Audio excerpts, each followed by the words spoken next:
Hey there friends, Purple Green Girl again. Today I want to talk to you about home security. This has been a little more on my mind than, lately than normal because as many of you may know or may not know, I actually do property management, and sometimes that's a job that is a little bit difficult because you have to make decisions that are unpopular. Right now we have some people that are, long story short, definitely not doing what they're supposed to be doing. They are doing some hash oil extractions on their property, and I don't know if you've become aware of that. I live in Colorado where marijuana is legal, and so that's become an issue where people are growing their own and they're doing their own hash oil extractions. Many people choose to use butane to do that. It's an extremely explosive gas, and so long story short, I have no choice. I have to evict these people, and so things like that happen. I know that people are a little bit more likely to retaliate, and so that's my personal reason for why I've been making sure to address my own security, just because I don't want anything, bad to happen. But there are a lot of different reasons why people out there choose to add security to their home. Maybe there's been some burglaries in the area, or like the Ferguson area that has all those riots and people that are looting and things like that. There's of course the preppers who are worried about the SHTF, scenario, or, just like I said, my situation where you're worried about people, retaliating, or maybe you're just worried about the zombie apocalypse. Whatever reason it is that you want to add security to your home, I have some suggestions for you, and there are a lot of different products out there, but I'm going to mainly try to focus on the ones that are really easy to do for a average either homeowner or an apartment dweller, or somebody who, just doesn't want to spend a whole lot of money. So this isn't going to be an advertisement for a whole bunch of different products or anything like that. For the most part, these are, readily available materials, and they're easier to do. So with a few exceptions of people where they climb in through, heating and air ducts, or decide to pull a Santa Claus and come down the chimney, most people, when they have a problem with somebody breaking into their house, it's through a door. And of the people who come through doors, the vast majority of those people come through the front door.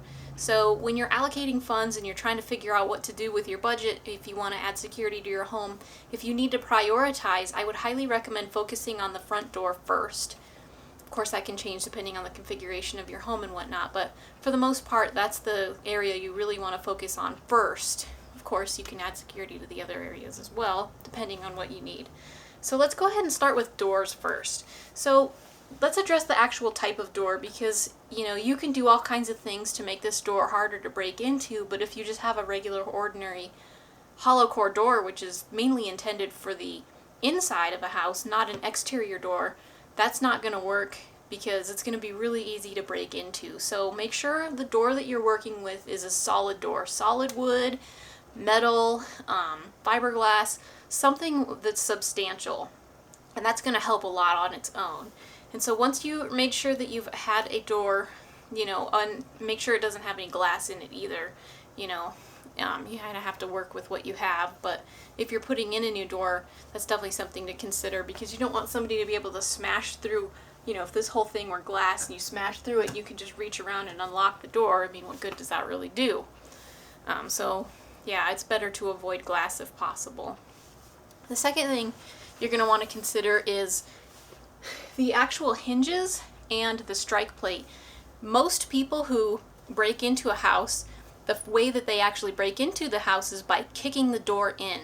And if you've never seen this, I mean, there's a lot of videos on YouTube. I would highly recommend going and trying that out and seeing. It's kind of scary, so be careful. But anyway, it's actually surprisingly easy to kick a door in.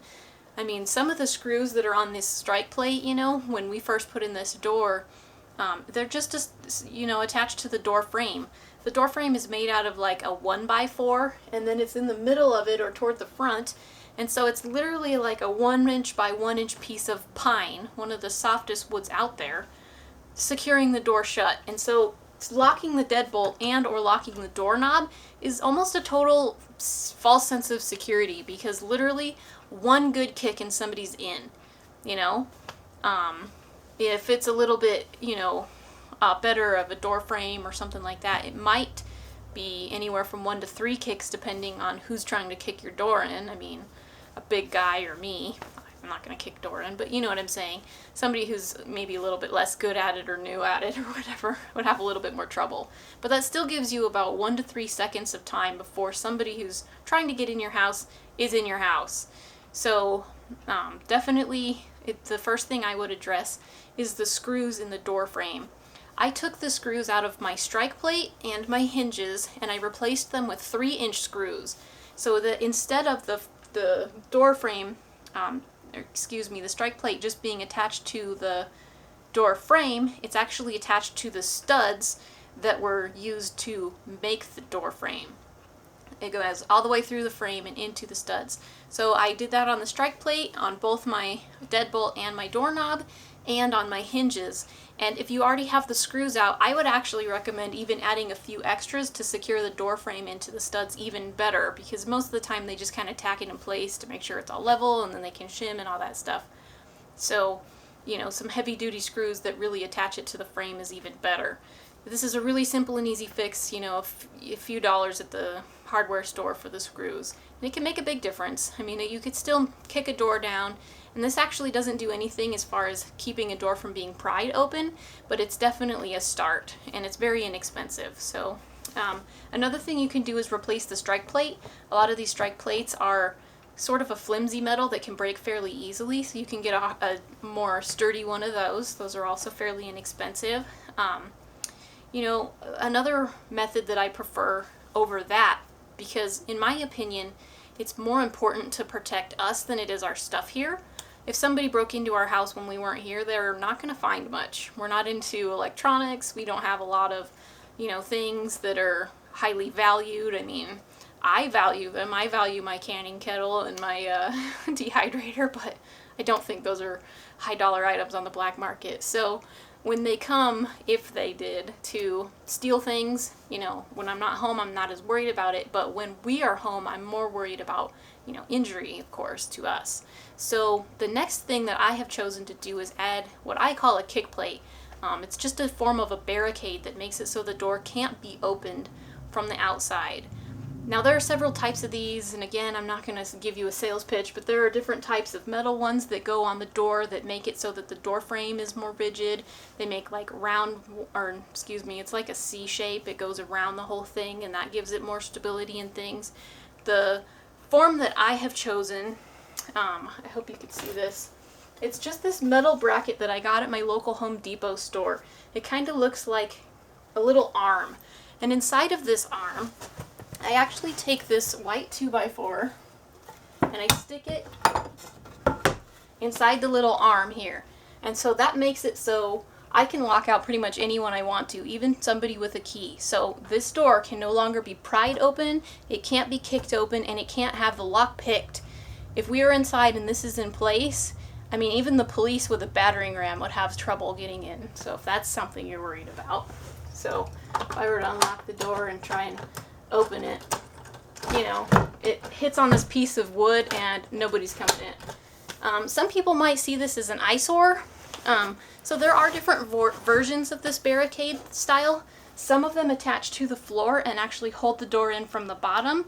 But all of these are versions that you would have to make sure you use. When you come home, you got to put it in place, or before you go to bed, or whenever it is you're worried about, you know, having the security. So whereas the screws and the strike plates and things like that are things you don't have to do each time, this is something that's a little more hands-on. You have to make sure you're using it every time. Another thing that I have used both on my front door and my back door are storm doors. So I have a storm door on my front door which I can actually lock. This actually opens to the out, which makes it a lot harder to kick in. You would have to pry it open first, which is going to make noise, of course. Then they would have to try to kick the door down from the outside. So this just adds another layer of protection and gives you even more time, you know, to enact whatever response plan you have. And which, speaking of which, I highly recommend. But anyway, my back door actually has a security screen door, a security door that's like a metal wrought iron, and it has like screws that can't be taken off from the outside, and it opens to the outside, which makes it, you know, again, really hard to get in. So any kind of a storm door or a security screen door can definitely add another layer of protection. And they're useful things that don't look bad anyway. I mean, my storm door has a window, so we can leave the door open and leave the window open if we want to, or whatever in the summertime. So that's another thing you can do to help your door. If you have a sliding door, just a stick inside of it. That's what my parents always did with our sliding door when I was a kid, and I like that suggestion, so I use that on mine. Just a stick inside of the frame so that the door that would normally be able to slide open, it can't because it gets stuck on the stick. Really inexpensive, just one piece of wood or metal or whatever you want to use. I've even heard of some people using PVC, so you can try that. So really inexpensive, and probably just some scrap stuff you have around. The next thing I would highly recommend is thinking about whether or not your hinge pins show. I have a door that I'm actually going to replace here soon, but the hinges actually show from the outside. The door actually opens outward rather than inward, and so the hinge pins on the door could easily just be taken off. So even if we lock the door, it can be easily taken off. So if you have a door with the hinge pins that show like that, make sure you get the type that lock in place and they can't be taken apart. So that makes it so it's not removable. Other than that, it's a lot of different ways that you can, secure your door to make it, less hard to get in. So let's go ahead and move on to windows, because that's the number 2 way that people get in through, a burglar would break in or whatever, is through a window.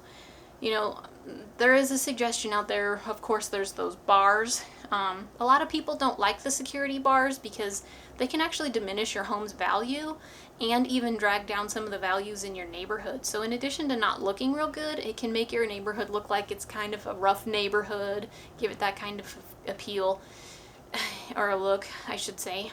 And, it may not be a welcome change from your neighbors. So that's something to consider. But when you are using the bars, nobody can obviously, get in. They could break a window or something, but they can't obviously get into your house with the bars in place.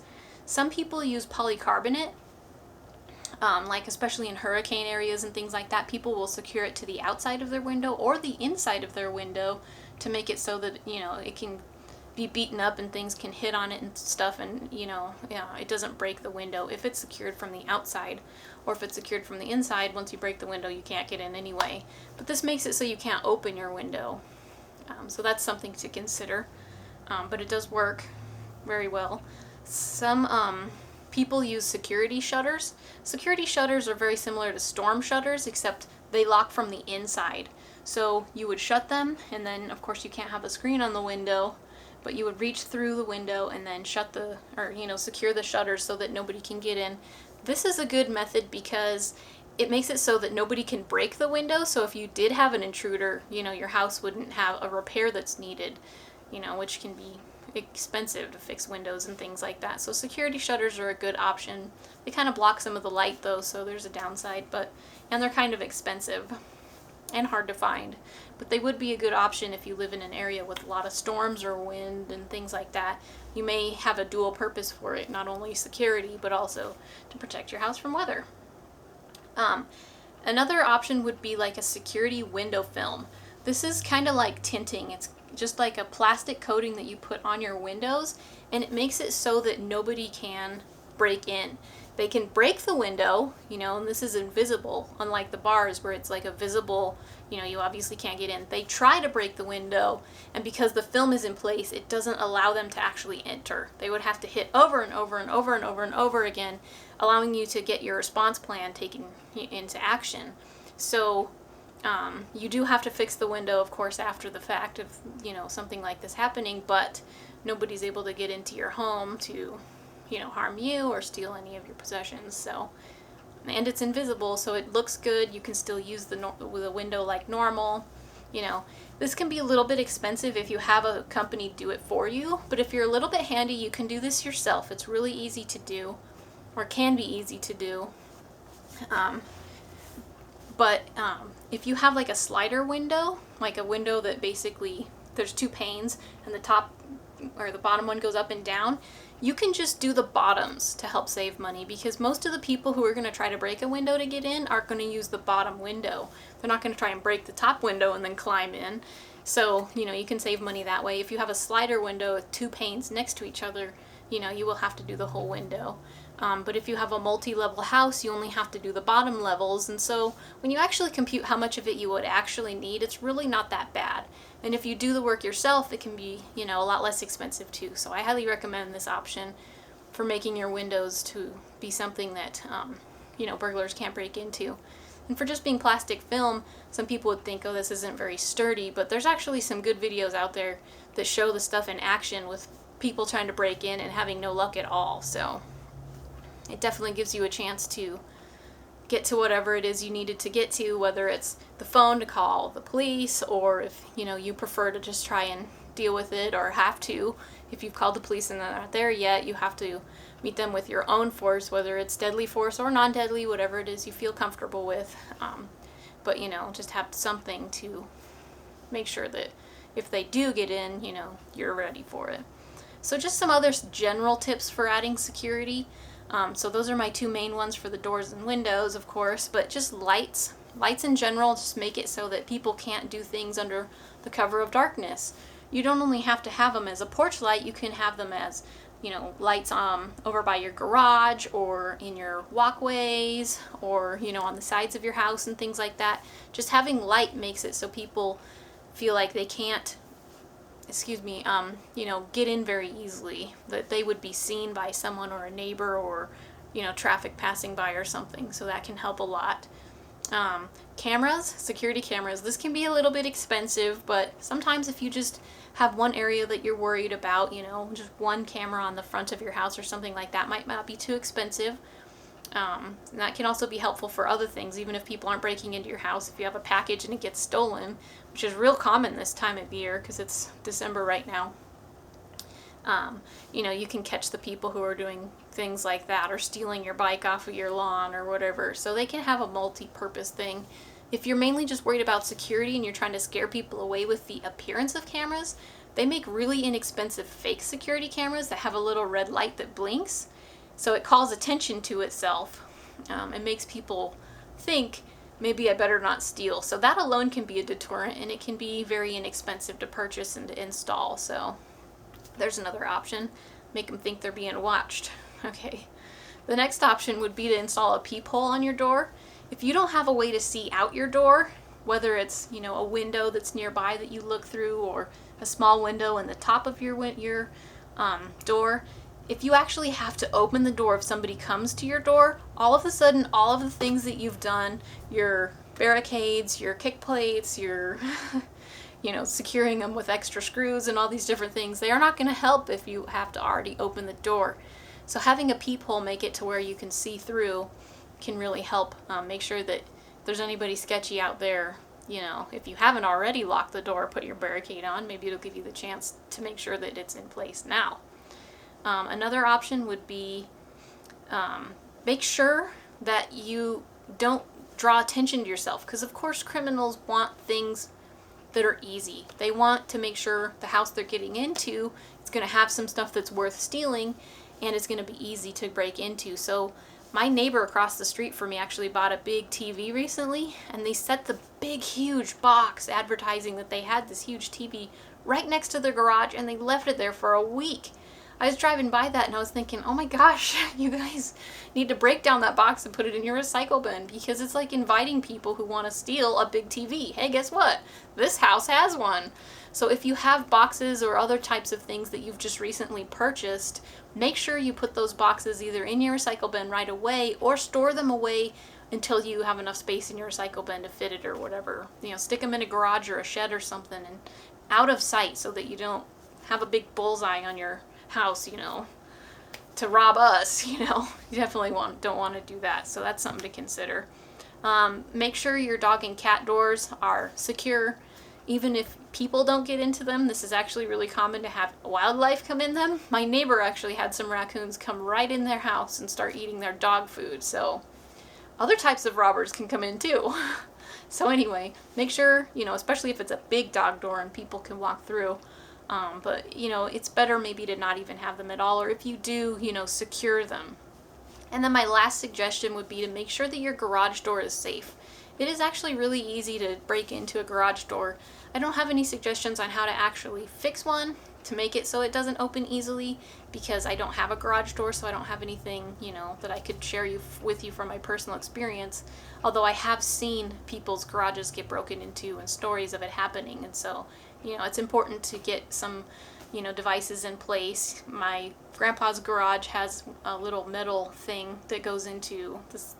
I don't know how to explain it. It has a little locking mechanism so that when it's shut, you can actually lock your garage shut.